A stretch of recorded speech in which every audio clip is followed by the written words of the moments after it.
So when I first joined the Atlanta City Council in 2022, just having experienced a lot of our local businesses through the campaign, having talked to residents, having talked to the businesses themselves, recognizing that there was a gap in the type of services and resources that were available for our longtime businesses, I was really curious what the city could do to really, put our foot forward and support those local businesses.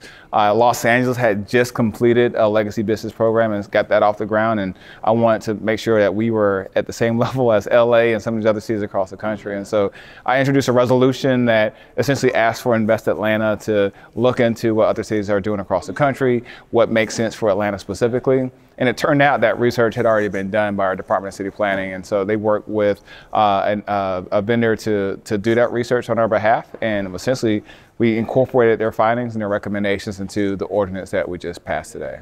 So the overall program is a $1.8 million program. That's based on analysis that was done by Invest Atlanta in terms of what they would need to run the program for a year. The legislation that we just passed today gets us through that first 6 months. So think of it almost like an installment plan. So this will get the program off the ground. It allows Invest Atlanta to do their part and hire those full-time employees and do their part as well.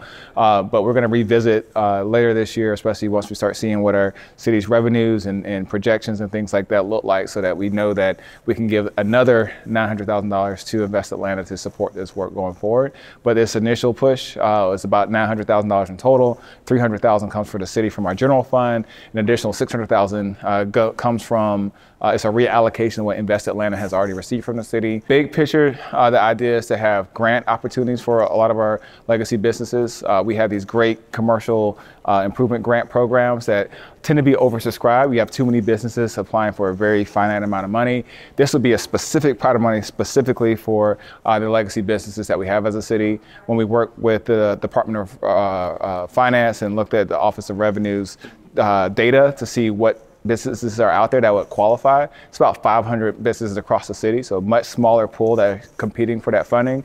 Separately, the funding opportunities will include potentially low interest loans. It will include free technical assistance. It will include promotion through the Atlanta Convention and Visitors Bureau, or even through Invest Atlanta to say, hey, you want an authentic Atlanta experience? Come here, come spend your money here, go take your kids there. We want to make sure that we support as many people as we can, because all these businesses really have done such a remarkable job of making our city what it is, making our communities what they are, and we don't want anybody to get left behind.